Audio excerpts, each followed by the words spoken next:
Olá pessoal, tudo bem? Aqui é o canal Estude Comigo Brasil. Hoje eu vou corrigir uma prova de raciocínio lógico matemático da FGV, prova que foi aplicada no dia 5 de junho de 2022, anteontem, também conhecido como anteontem, hoje é dia 7. A FGV há poucas horas divulgou o gabarito preliminar dessa prova e existe uma questão dessa prova que eu acho que tem controvérsias que poderia até caber recurso para quem vai entrar com recurso no dia 8, nos dias 8 e 9 de junho. É uma prova lá para agente de tributos estaduais de tecnologia da informação, né, para a pessoa trabalhar lá em Salvador. Quem não gostaria de trabalhar em Salvador, né? Coloquei aqui uns pontos turísticos de Salvador, Elevador Lacerda, Farol da Barra, Mercado Modelo. Então, geralmente eu coloco mais informações aqui sobre a prova, mas dando um destaque todo especial aí para a cidade de Salvador. Quem quiser conferir qual que é essa questão que é passível de anulação, no meu entendimento, claro, acompanhe, irei fazer a correção aqui com vocês. Mais uma vez, peço para que você nos acompanhe, deixe aí seu like, se inscreva no canal, para que possa chegar aí correções deste canal para outras pessoas que estão estudando, né? Que possa divulgar aqui o material do canal.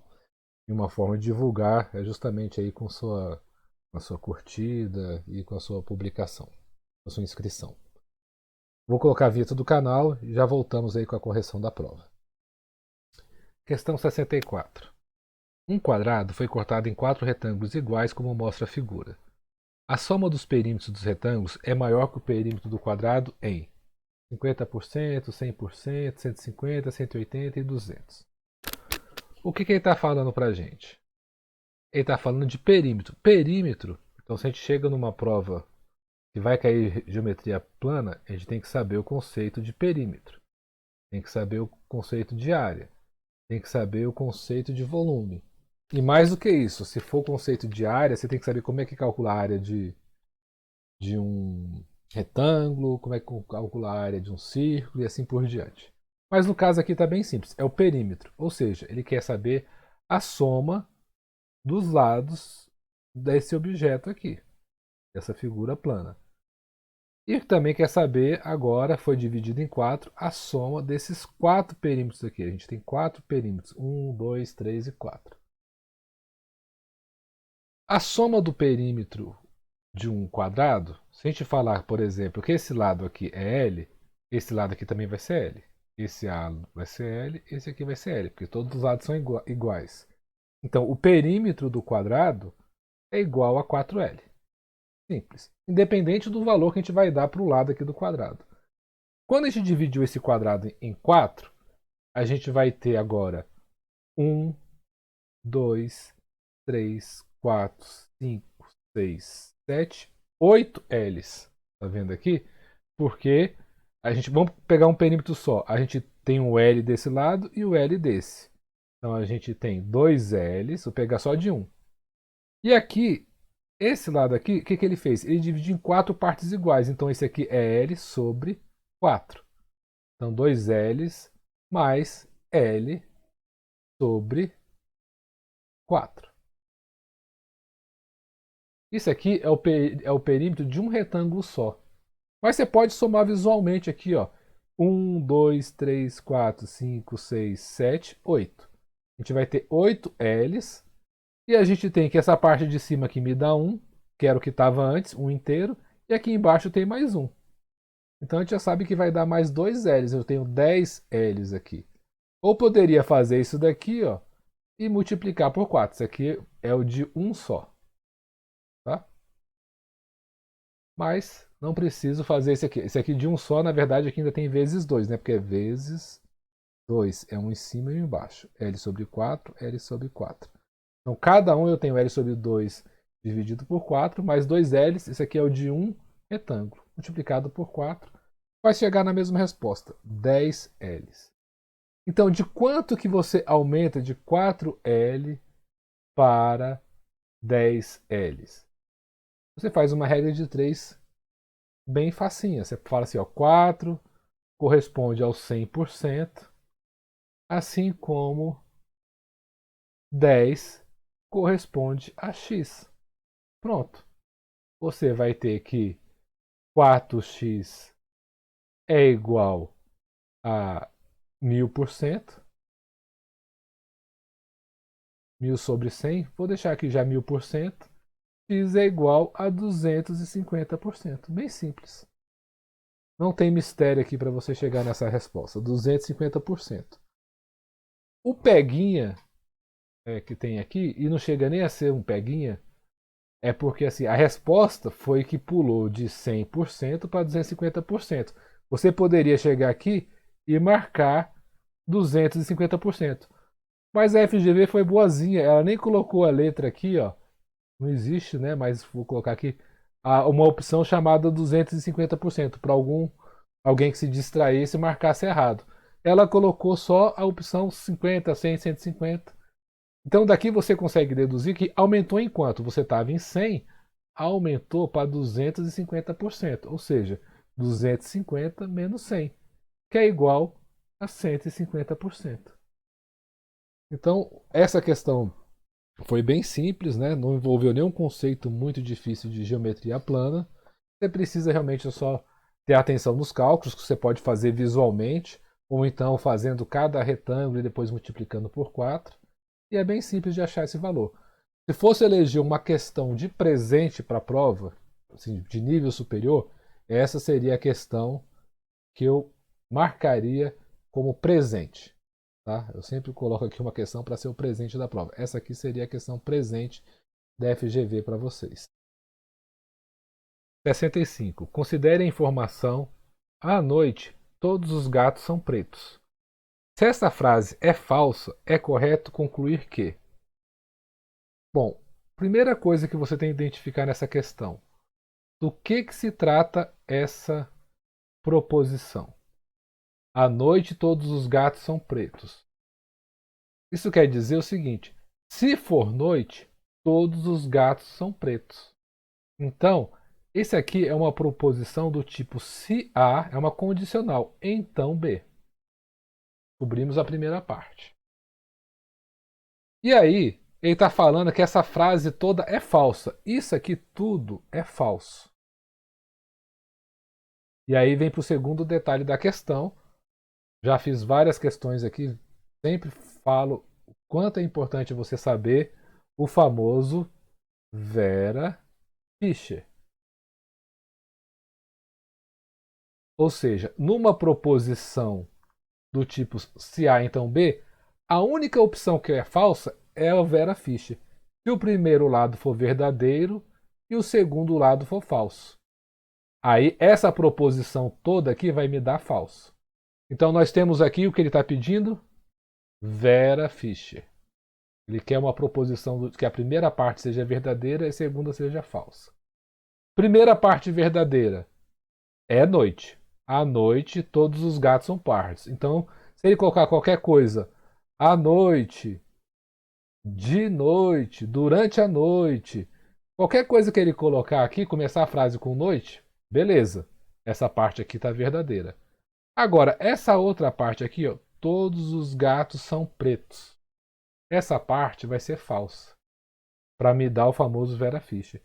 E uma coisa que a gente também já estudou bastante aqui, em correções que eu fiz, é que a negação do todo,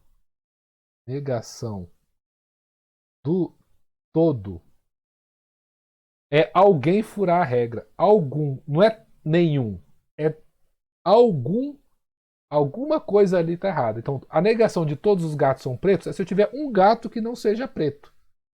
Então, a negação do todo é o algum. Ou, às vezes, pode ser falar assim, se ao menos um, pelo menos um, ou seja, algum. Então, pode ser algum, se pelo menos um. Alguma coisa nesse sentido é a negação do todo. Então, para a gente colocar o Vera Fischer, a gente vai ter é noite e algum gato. E aí você nega. Algum não é preto. Não é preto. É a negação do todo. Algum fugiu à regra, então algum não é preto. Vamos ver se tem alguma resposta parecida? De dia, não, tem nada a ver com dia, é noite. À noite, à noite, ok. Todos os gatos são brancos? Não, não. Essa não é a negação do gato preto. De dia, há gatos que não são pretos? Primeiro, não é dia, é noite. Tem que ser noite. Parte do verdadeiro. À noite, beleza, tá certo.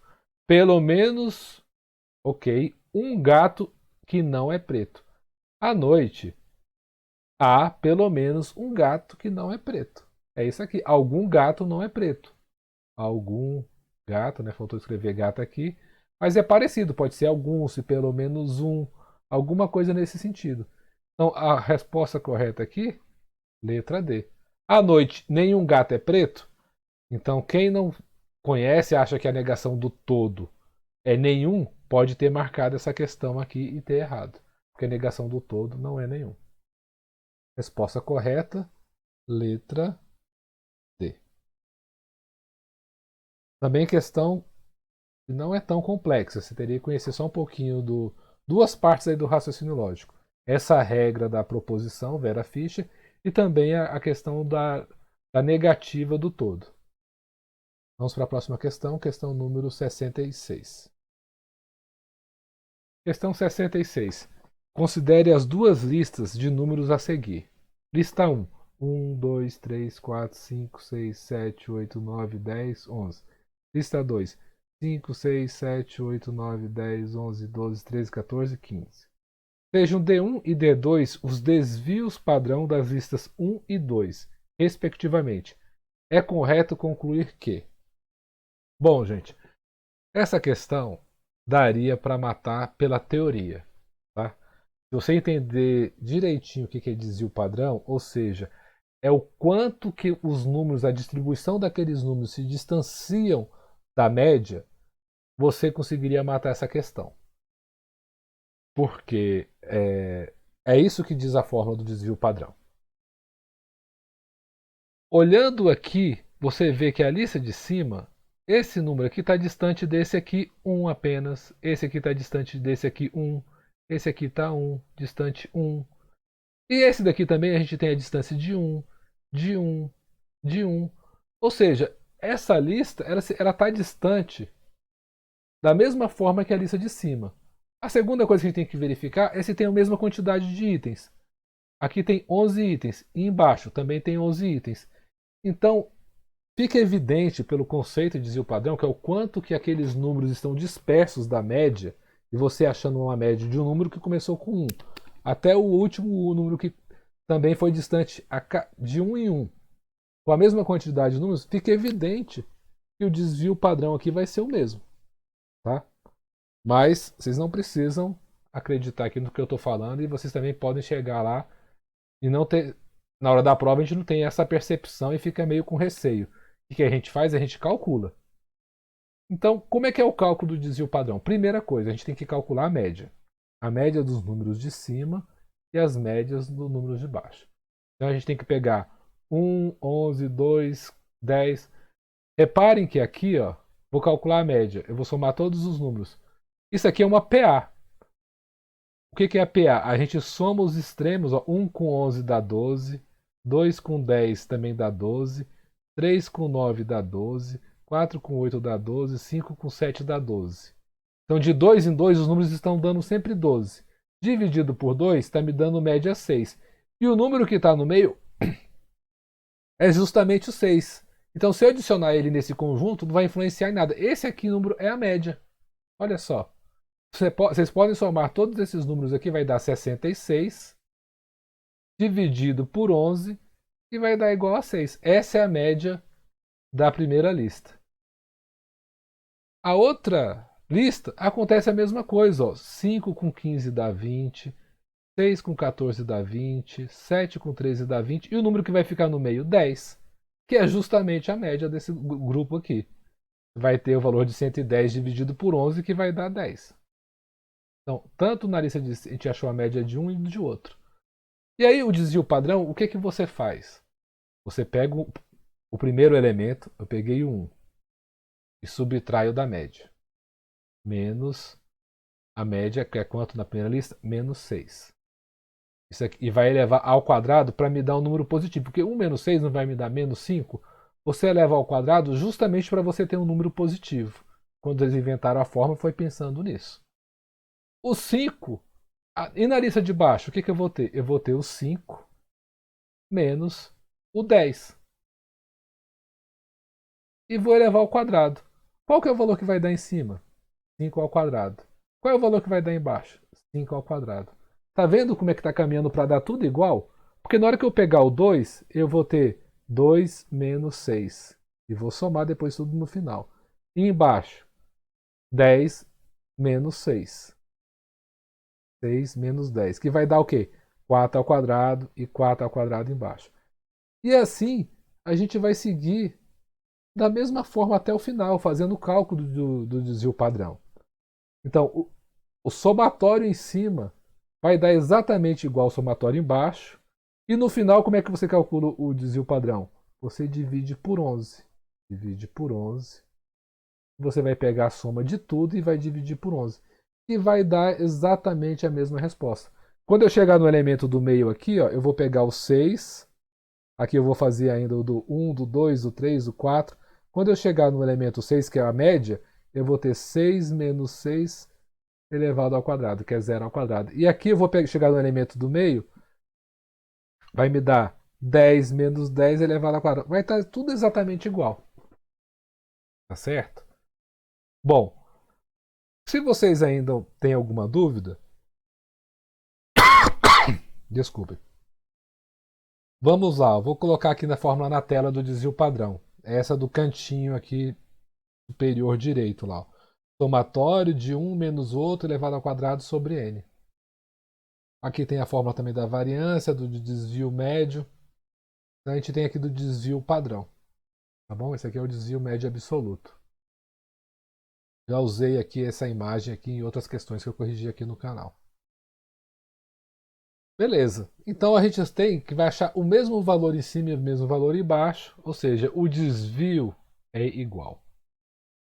Então, se você quiser aplicar a fórmula e calcular tudo isso daqui, você vai lá, calcula que você vai achar o valor igual.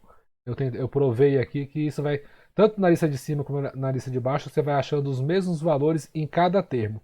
Como a gente tem o mesmo número de termos, a distância entre cada um é sempre a mesma, é de 1. Então eles estão desviando exatamente da mesma forma a partir da média. Resposta correta, letra A. A questão não tem muito mais o que completar. Vamos para a próxima questão. Questão 67.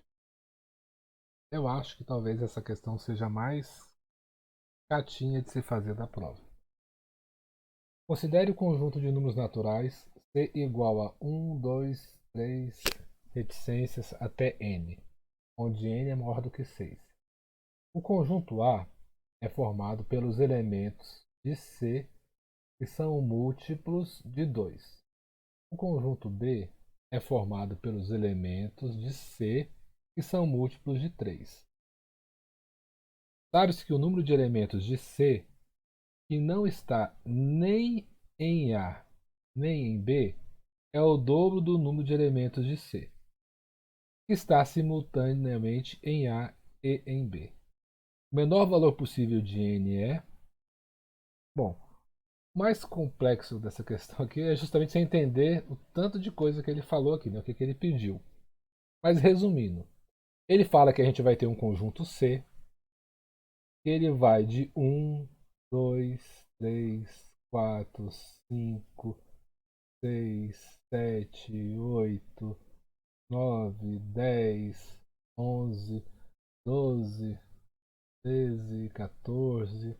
Vou colocar aqui 15, 16, 17, 18 e por aí vai. Ou seja, até o número n. Ele colocou só até 1, 2, 3 aqui. Eu já estou colocando mais aqui para já ajudar a resolver a questão. Ele fala que o conjunto A ele é formado de elementos que estão lá em C. Então são elementos que estão aqui e vão vir para cá. E que são múltiplos de 2. Então, o zero é múltiplo de 2. A gente sabe que zero é múltiplo de qualquer número. Só que ele não está aqui em C, então o zero não entra. Então a gente vai pegar elementos de C. Então o que seria múltiplos de 2? O 2, o 4, o 6, o 8, o 10, o 12, 14 e assim por diante. Todos os números pares, múltiplos de 2. Já o conjunto B, ele fala que é formado que são múltiplos de 3.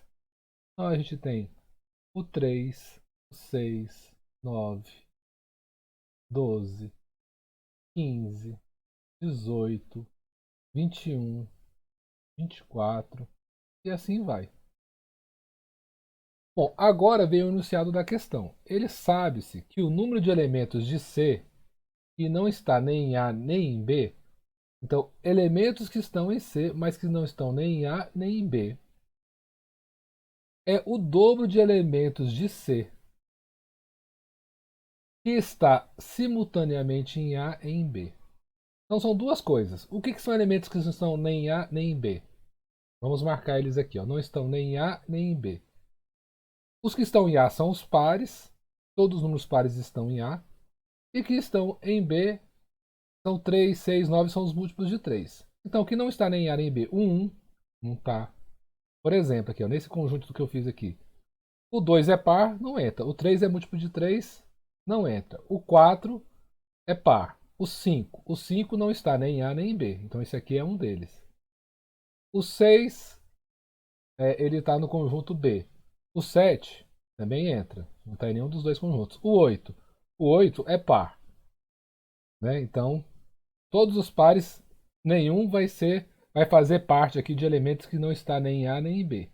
O número de elementos de C que não está nem em A nem em B. Vamos pegar mais alguns aqui. 9, 10 é par, 11, 12, o 13. O 13 ele não é múltiplo de 3 nem de 2. 14 é par, 15, 16 é par, 17. Pronto. Marquei esses elementos aqui. Ó. Esses elementos que eu marquei aqui, vou marcar eles na cor aqui azul.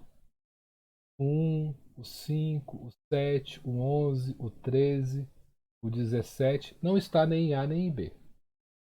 Ele está falando que o número desses elementos é o dobro de elementos que está simultaneamente em A e em B.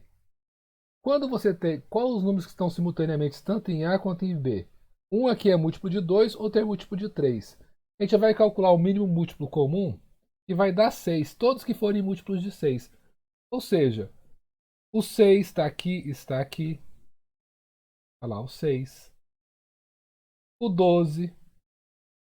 O 18 vai estar nos dois. Então, esses números eles vão estar nos dois conjuntos. Aqui, ó, o 6, o 12, o 18. São elementos que estão simultaneamente em A e B. Então é o dobro do número de elementos de C que está simultaneamente em A e B. O menor valor possível de N é. Então aqui está o que ele quer na questão. Ele quer montar um conjunto com C que vai começar de 1 e vai até N. E quando você tiver o dobro de elementos de C que não está simultaneamente em A e em B, ou seja, que está em A e em B. Vamos pegar o exemplo aqui, ó, o 6. O 6 não está em A e em B. E o número de elementos de C que não está nem em A e em B, o 1 e o 5. Então, esse conjunto aqui, por exemplo, ele atenderia essa regra, porque eu tenho o número de elementos que de C que está em A e B, ou seja, eu tenho um aqui, eu tenho um que está em A e em B, um, vou colocar aqui, ó, A e B. Eu tenho o elemento 6 e que não está em A e B. Eu tenho quem? Ou A ou B, né? Na verdade. A ou B. E não está nem em A nem em B. Ou seja, ou não está aqui ou não está aqui. Então eu tenho o 1 e o 5. Opa! Aqui Ele está falando que quando eu tiver o dobro de elementos que não estão em A e em B, eu posso ser o valor n. Ou seja, eu tenho um elemento aqui que está em A e B simultaneamente, e aqui eu tenho dois, então eu tenho o dobro. Só que tem uma condição aqui, ele fala assim, que n tem que ser maior que 6. Então, esse conjunto aqui está fora. Por quê? Porque o n aqui, ele tem exatamente 6 elementos, então eu não poderia fechar um conjunto C só com 6 elementos, mesmo atendendo a cláusula. Ou seja, eu tenho dois elementos que não estão em nenhum e nem outro, que é o dobro de número de elementos que estão simultaneamente em A e em B. Então, beleza, esse aqui está fora. Qual que seria o próximo? Bom, quando a gente tem de novo elementos que estão simultaneamente A e B, a gente tem quando a gente tem aqui, ó, 12. Se a gente parasse aqui o conjunto C em 12, o que eu tenho? Eu tenho dois elementos que estão em A e B, eu tenho o 6 e o 12.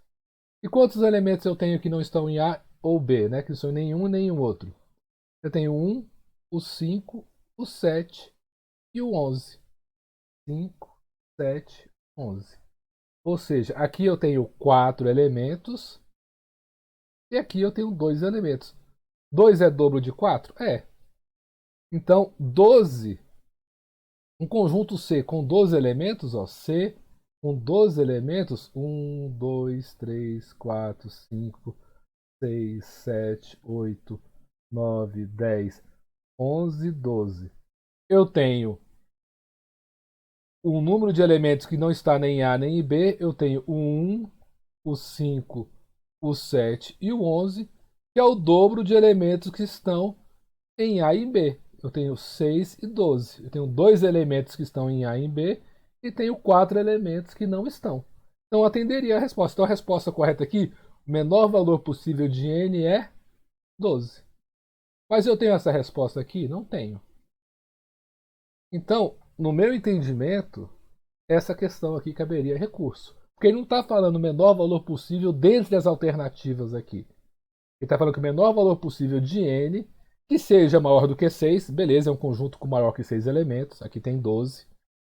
E tem o dobro de elementos que não está, que está simultaneamente em A e em B, ou seja, 6 e 12, e eu tenho 4 elementos. Minha resposta correta para essa questão seria a resposta 12. Agora, o 18 dá certo? Vamos ver. O 18 seria o próximo da lista, né? O primeiro que foi múltiplo foi 6, depois 12. Vamos parar aqui no 18 agora. O 18. Eu teria o 6, o 12 e o 18, ok, que estão simultaneamente em A e B. E eu teria o 1, o 5, o 7, o 11, o 13 e o 17, que não estão em nenhum nem outro. O 13 e o 17. Aqui eu tenho 3 elementos. Aqui eu tenho 6 elementos. É o dobro? É. Então, o menor número agora, depois do 12, é o 18. O próximo número menor seria o 18. Ah, o 18 eu tenho aqui entre as respostas? Tenho. Então, resposta aqui, letra A, com esse porém. Porque a resposta correta seria 12 e ela não existe aqui. Dentre os números que eles colocaram como resposta, o próximo que atende a esta regra, a esse enunciado, é o 18. Então, assim, não sei se vai adiantar, né? Porque a banca vai falar assim, ó, você tem que procurar a melhor resposta dentre as alternativas possíveis, que seria o 18. Mas essa questão aqui, no meu entendimento, eu até tentaria entrar com recurso. Mas não sei se a banca iria acatar, porque o próximo da lista, dentre os que estão aqui, o menor é o 18, e foi a resposta que eu já olhei lá no gabarito preliminar. Vou até adiantar aqui, ó, porque é uma questão de recurso, eu já vou adiantar e olhar lá no recurso. Ó. Questão. Qual que foi essa aqui? 67. Questão 67. Eles deram como resposta a letra A. Essa daqui, 18. Ok?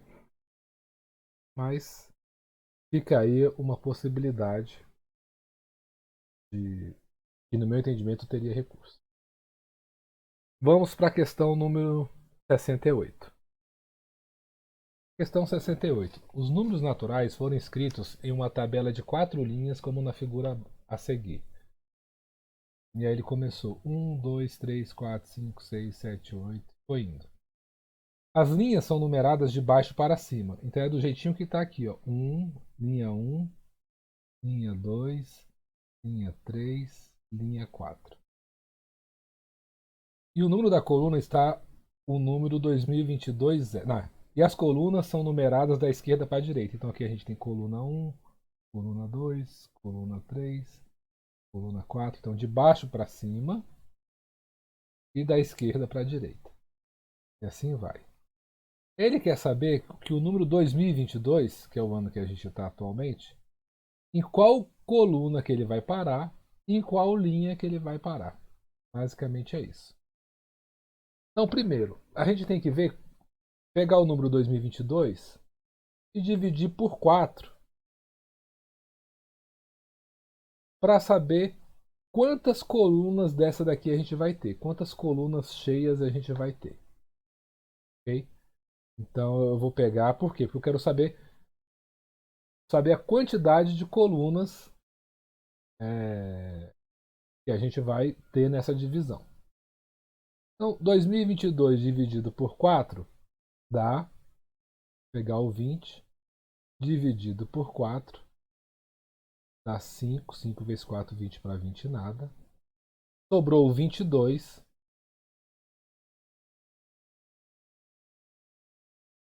Aí desce o 2, né? 2 por 4 não dá, desce o 2, coloca o 0. 22 me dá 5. 5 vezes 4, 20. Vão sobrar 2. Ou seja, eu vou ter 505 colunas cheias. 505 colunas cheias. E vou andar mais 2 quadradinhos. Vou avançar para a próxima coluna, que vai ser a coluna, né, que vai ser, então assim, na verdade eu vou andar até o número 2020, vai preencher 505 e vou parar na letra 506. Eu sei que uma das respostas vai ser ou a letra C ou a letra D. Eu tenho 506 colunas. Agora eu quero saber em qual posição que o 2022 vai parar. A questão é que o 22, ele, dependendo do número de colunas que nós tivermos aqui, a gente pode parar com o número 2020 aqui embaixo, aí fazer 2021 e o 2022 ser aqui na 2, ou a gente pode parar com o número 2020 em cima, e aí o 2021 vir para o lado e o 2022 embaixo, pode ser a 3. Então são justamente as duas respostas possíveis aqui. Ou a gente vai terminar com 2020 aqui embaixo, ou a gente vai terminar com 2020 aqui em cima, que é a coluna 505. A gente precisa saber agora qual coluna que ele terminou para a gente saber a posição exata em que ele terminou. Então eu sei o seguinte, ó, que de 4 em 4, ó, se eu dividir por 4, eu tenho, se eu dividir novamente por grupos de 4, o número vai terminar exatamente aqui embaixo. Se der exato, né? Então a gente vai pegar assim, ó, de 4 em 4 termina exato. Quer dizer, eu consegui encher um quadrante desse aqui certinho. Eu já dividi em várias colunas. Agora eu vou pegar essas colunas de novo e vou dividir por 4. Por que por 4? Porque são grupos de 4 colunas. Eu vou dividir agora em grupos de 4 colunas para ver quantas dessa daqui cheia eu tenho. Entendeu? Então eu vou pegar agora aqui o 505 e vou dividir por 4.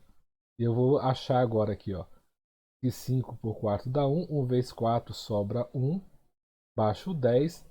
2 vezes 4 dá 8, sobra o 2. 25. 25 por 4 vai me dar 6. 6 vezes 4, 24, sobra 1. Ou seja, eu vou ter essas 505 aqui, eu tenho 126 que vão estar cheias, 126 que vão estar desse jeito, ok? Porque aí vai me dar 504 colunas, e eu vou ter mais uma coluna, que foi o resto aqui, preenchida de cima até embaixo. Então seguindo essa sequência aqui, ó. acabou no 16 e eu tive mais uma. Então eu tenho mais. Comecei uma outra. Então eu comecei aqui um, dois, três, quatro de novo. Esse 4 aqui, ó, é o 2020. Então essa última coluna aqui, eu terminei exatamente no do 2020, porque eu sei que eu tenho que andar mais duas posições, entendeu? Então eu consegui 126 grupos de 4 e consegui mais um, que é esse resto aqui, preenchido completamente. A partir do 505 eu tenho que andar dois quadrados. Então agora 2020, esse aqui seria, por exemplo, o 2021 e esse aqui seria o 2022, que são os dois quadradinhos que sobraram aqui. Ou seja, ele terminou na linha 3. Linha 3. Essa é a resposta. Se eu distribuir o número 2022 fazendo essas duas simples divisões por 4 e novamente por 4, a gente vai saber que a gente vai ter que preencher uma coluna mais cheia, dos 505, e vai ter que andar dois quadradinhos. Como a primeira começa de baixo para cima, a segunda é de cima para baixo. 2021, 2022, linha 3, resposta correta, letra D.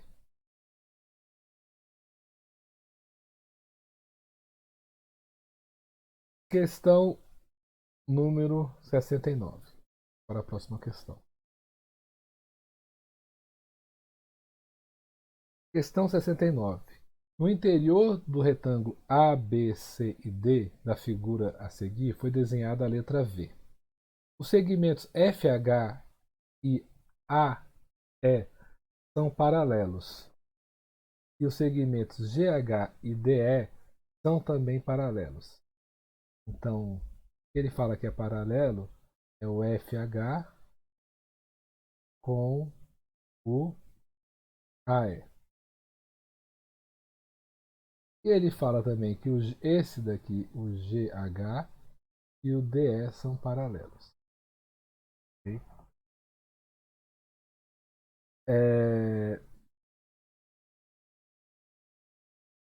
As medidas do retângulo são AB igual a 8, de A até B igual a 8. Então esse lado tem 8 e esse lado tem 8. E BC igual a 10. De B até C, é isso aqui, tem 10. E lá em cima também a gente tem 10. Sabe-se ainda que AF é igual a GD, que é igual a 2. Ele sabe que isso aqui vale 2, isso aqui também vale 2. A área da região sombreada é.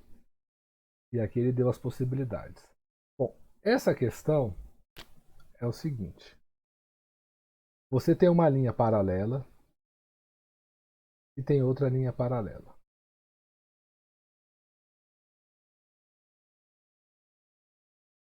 Digamos assim. Elas são paralelas. De cá vem uma outra linha que é paralela a essa daqui. E veio essa linha também daqui que é paralela a essa. O que vai acontecer? Se essas linhas aqui são paralelas, essas duas aqui são paralelas e essas aqui também são paralelas, quer dizer que a gente está formando o mesmo ângulo.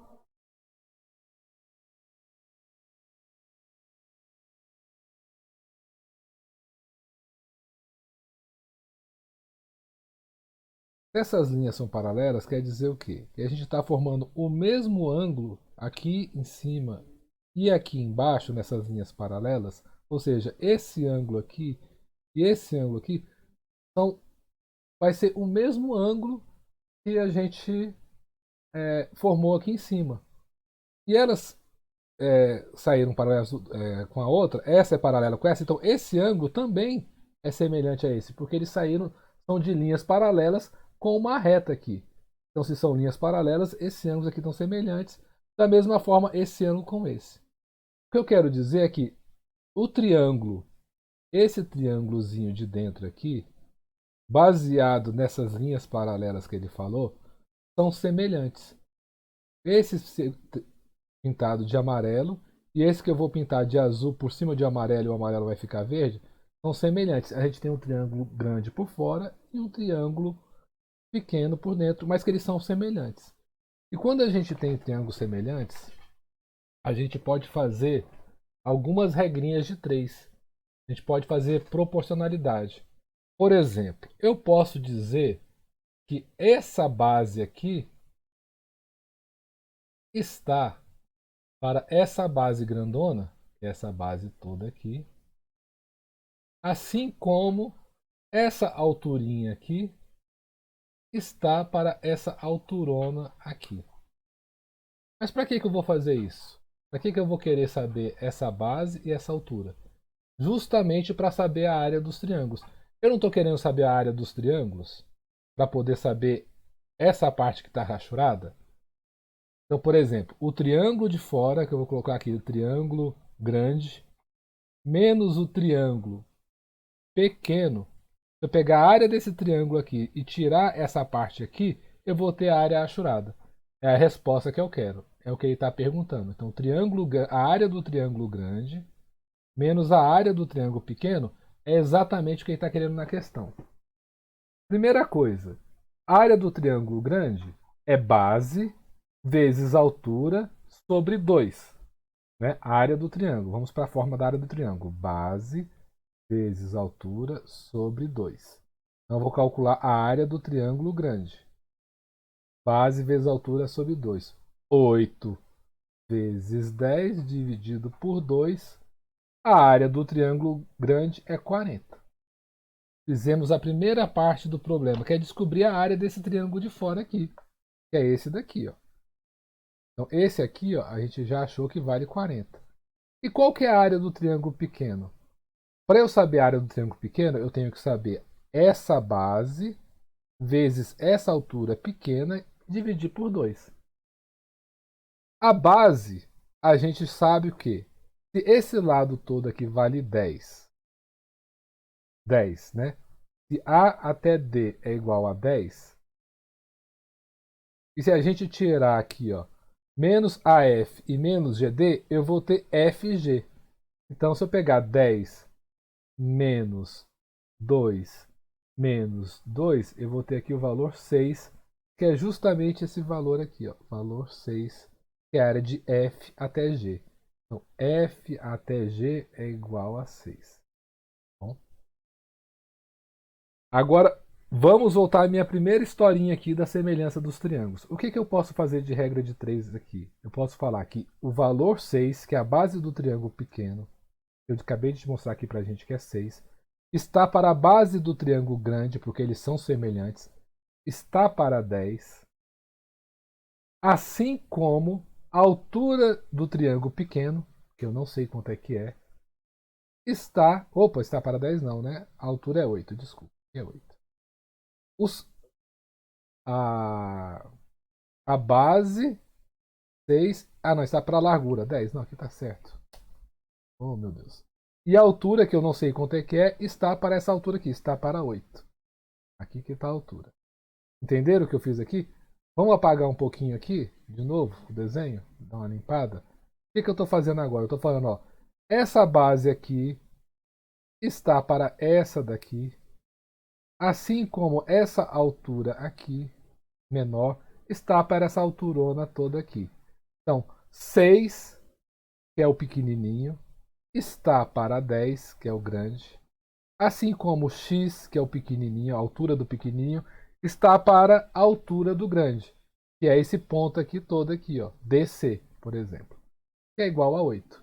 E aqui do lado é 10. Vamos achar o valor de x? Eu vou ter que 10x é igual a 6 vezes 8, 48. É só puxar uma vírgula para o lado, porque estou dividindo por 10x é igual a 4,8. Achamos o valor da altura do triângulo pequeno. Então, o triângulo pequeno, aqui é a altura dele, ó, eu acabei de descobrir, é igual à base do triângulo pequeno, que eu já sei que é 6, que é FG, é igual à base, que é igual a 6, vezes a altura, que eu acabei de achar agora, vezes 4,8 sobre 2. Isso vai me dar o valor de 6 vezes 4 dá 24. 6 vezes 8, 48. 4,8. 24 com 4,8 dá 28,8. Dividido por 2. Né? Aqui o 2 aqui. Isso aqui vai me dar a resposta da área do triângulo pequeno é igual a 14,4. A metade de 28,8. Área do triângulo pequeno, área do triângulo grande. Vou fazer um menos o outro. 40 menos 14,4. 40 menos 14,4. 10 menos 4 dá 6. 9 menos 4 dá 5. 3 menos 2 dá 1. Ponto uma vírgula, 25,6. Então, essa área achurada é a área do triângulo grandão menos a área do triângulo pequenininho. A gente fez esse monte de cálculo aqui para poder achar a altura e achou que a resposta correta é a letra E, 25,6.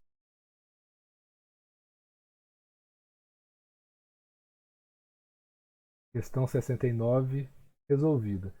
A única coisa que você deveria ter mais atenção é saber essa regrinha mesmo para poder descobrir a altura, porque senão você não ia conseguir saber aí calcular as áreas. Vamos para a próxima questão. Questão número 70. Última questão. Questão 70. 4 pessoas deverão fazer um trabalho de pesquisa sobre certo tema. O trabalho pode ser feito individualmente ou em dupla. O número de modos diferentes que essas 4 pessoas podem se arrumar para fazer o trabalho é... Bom, essa questão aqui, se você for pro trivial, seria a questão mais simples da prova, né? Você falar assim, bom, eu tenho pessoas que vão fazer trabalho sozinho e as pessoas vão fazer trabalho em grupo. Se eu fizer o trabalho em grupo, eu vou pegar... Eu estou falando de quê? Eu estou falando de permutação, de arranjo, de combinação. Combinação, porque se eu trocar as pessoas de lugar, são a mesma pessoa, é o mesmo grupo, então é uma combinação. Então você falaria que seria combinação. Combinação, primeiramente, elas podem só trabalhar em grupo? Eu tenho 4 pessoas, vou fazer grupos de 2. Ou eu tenho 4 pessoas e elas vão fazer o trabalho sozinhas. Vou arranjar essas pessoas um a um. Aqui eu teria 4, 2 a 2. Eu teria 4 fatorial, vezes 2 fatorial, vezes 2 fatorial. Me dá igual a 4 vezes 3 vezes 2 fatorial, que eu vou cancelar com o que tem lá embaixo. Cancelo esse com esse. 4 vezes 3, 12. 2 fatorial é igual a 2, dividido por 2, 6. Então, esse grupo... Se eu fizer em grupo, eu tenho 6 possibilidades. Agora, se eu fizer sozinho, eu vou ter 4 fatorial, 1 fatorial, 4 menos 1 fatorial, 3 fatorial. Vai dar 4 vezes 3 fatorial, que cancela com 3 fatorial. Cancela com cancela, 4. 6 mais 4, 10. Resposta letra D, tranquilo. Agora, quando eu resolver essa questão, eu vejo uma certa ambiguidade aqui, né, nessa questão, uma forma... Eles não estão... eu não acharia simplesmente essa resposta aqui pelo que eles colocaram no enunciado. Eles falam que 4 pessoas deverão fazer um trabalho e ele pode ser feito individual ou em dupla, não é isso? Então o que é fazer o trabalho individual? Cada um faz os seus. Ou em dupla. Esses dois fazem e, consequentemente, esses dois aqui vão fazer em dupla também. Mas eles falam que você pode fazer o trabalho só individual.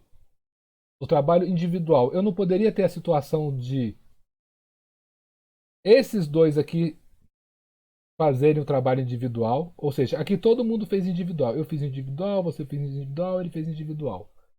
Aqui, esse aqui foi uma dupla, essa aqui foi a dupla que sobrou. Mas não existiria a possibilidade de esses dois aqui fazerem individual e esses dois aqui fazerem em dupla? Hã? Será que isso aqui não é possível? Ele fala que o trabalho pode ser feito individual ou em dupla. Eu estou fazendo aqui individual e aqui eu estou fazendo em dupla. Então, além dessas possibilidades aqui, 6 mais 4, eu teria também a possibilidade de quê? De eu combinar esses 4 2 a 2, certo? E os outros dois fazerem separado. É o mesmo modo, é a mesma combinação. Só que as pessoas aqui estão fazendo de outra forma. Elas não estão fazendo duas, não são duas duplas. É uma dupla e dois individuais, que dá a mesma quantidade. Porque na hora que eu formar uma dupla aqui, os outros dois ficam individuais para trabalhar. Então eu teria aqui mais 6 possibilidades na resposta. Teria mais 6 possibilidades, que seria a possibilidade deles fazerem uma parte fazer em dupla e outros dois individuais. Então poderia dar a resposta 16. Outra coisa nessa questão que eu não concordo. Quando você faz o trabalho individual, quantos modos diferentes essas pessoas podem se arrumar para fazer o trabalho? Ué, aqui a gente não está falando de lugar, ou seja, quando você pega uma pessoa apenas, assim, ó, vai fazer individual e todo mundo vai fazer individual, quantos modos eu tenho aqui de arrumar essas 4 pessoas? No meu entendimento, eu só tenho um modo, que é o modo individual. Porque a partir do momento que você fala que é individual, eu tenho a pessoa A, B, C e D. Vocês vão fazer individual. Vocês vão fazer o trabalho individual. Não está perguntando aqui quantos trabalhos vocês vão entregar. É diferente. Eu vou entregar quantos trabalhos? Eu vou entregar, cada um vai entregar o seu individual, vai dar 4 trabalhos. Agora, quantas formas elas estão se organizando para fazer o trabalho? De uma única forma, ou seja, João, Pedro, Maria e Ana estão fazendo o trabalho de forma individual. Se eu inverter a ordem, vai mudar alguma coisa? Não, eu vou falar assim: Maria, Ana, Pedro e João estão fazendo individual. Ana, Maria, João e Pedro estão fazendo individual. É um modo só. É o único modo de se fazer o trabalho. É o modo individual. Então a resposta, se eu fosse fazer a resposta dessa questão, do jeito que está enunciado, no meu entendimento, aqui eu não teria a resposta 4. Na verdade, eu pegaria os 4 e combinaria os 4 de uma forma só. Então eu teria aqui combinação de 4, 4 a 4 e pronto. Isso aqui vai me dar 1. Na verdade, eu só tenho uma possibilidade aqui. Eu tenho um modo de fazer o trabalho. É individual. Vai ser A, B, C e D. D, C, B e E. É uma combinação só. É o mesmo grupo. É uma combinação só. É a combinação dos 4, 4 a 4. Vai me dar só uma possibilidade. É o quê? É eles se arranjarem num grupo de fazer individual. Todo mundo está fazendo individual. É um modo só. Então, para mim, isso aqui só me daria 1. Aqui eu teria 6, porque eu posso fazer duas, dividir em duplas, combinação de 4, 2 a 2. E aqui eu ainda teria também mais outras combinações aqui, 6. Então, na verdade, seria 6 mais 1, 13. Eu não tenho a resposta 13 aqui. Eu não tenho a resposta aqui 7. E se eu não considerar essa possibilidade aqui, ó, se eu considerasse somente dupla ou somente individual, eu teria 6 mais 1, 7. Eu não tenho essa possibilidade. Eu não tenho essa possibilidade de 6 com 4, 10 e com 6, 16. A única resposta que eu tenho é 10. A única. Mas eu vejo que, mesmo você considerando que você arranjou os 4 aqui fazendo trabalhos separados, me dá 4 possibilidades, e aqui dá 6. E essa possibilidade aqui, por que então não vale? Se eu fizer em dupla e individual, eu não estou feito o trabalho. Ele pode ser feito individual ou em dupla. Eu estou fazendo em dupla ou ao mesmo tempo eu estou fazendo os dois, mas eu posso fazer. Não está muito clara essa questão. Ela dá margens aí para duplicidades. E a questão que poderia ser a mais simples da prova, para mim, foi a que tem mais ambiguidade aí. E entraria com recurso também, caso eu não tivesse acertado. Claro que se você chegou nessas respostas que nem eu, na hora da prova você marcaria a letra 10, porque dentre as possibilidades aqui, a única possível aqui seria 10. Eles não deram possibilidade de ser 13, de ser 7 e de ser 16. Então você vai naquela que você acharia mais viável, né? Bom, polêmicas à parte, vamos para a correção do gabarito preliminar. Questão número 64.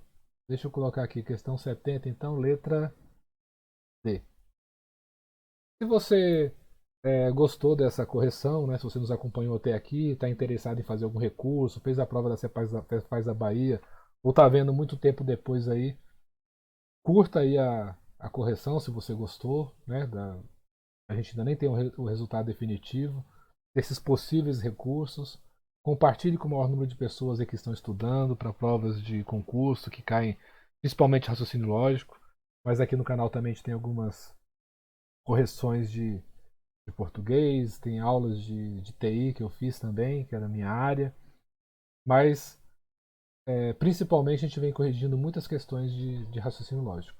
Essa daqui foi para ajudar um amigo que fez a prova de raciocínio lógico.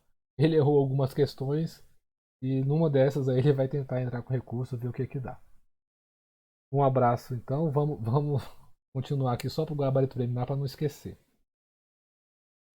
Questão 64, letra C. Questão 64 eles colocaram no gabarito preliminar. Esse bateu. Letra C. Questão 65, letra D. Tranquila essa daqui. Questão 66, letra A. Uma questão muito mais de conceito, no meu entendimento. Questão 67, eu já até tinha conferido o gabarito antes. Eles colocaram letra 18, mas assim, o menor valor possível no meu entendimento seria o valor 12, mas não tem na resposta. Então, entre as possibilidades, letra A, tá? Mas aqui eu coloco uma interrogação, acho que poderia ter um recurso. Questão 68, letra D. Ok. Questão 68, letra D. Questão 69, letra E. Questão 69, letra E, também bateu. E questão 70, eles colocaram aqui pela forma mais rápida aqui, valor 10. E letra D, valor 10. Então bateu aqui, mas aqui também eu colocaria uma interrogação, porque eu acho que foi muito ambígua. Aí, sei lá, o texto mal formulado. Ele não fala o número de trabalho, ele fala o número de modos que as pessoas podem se organizar. Então eu acharia que caberia recurso.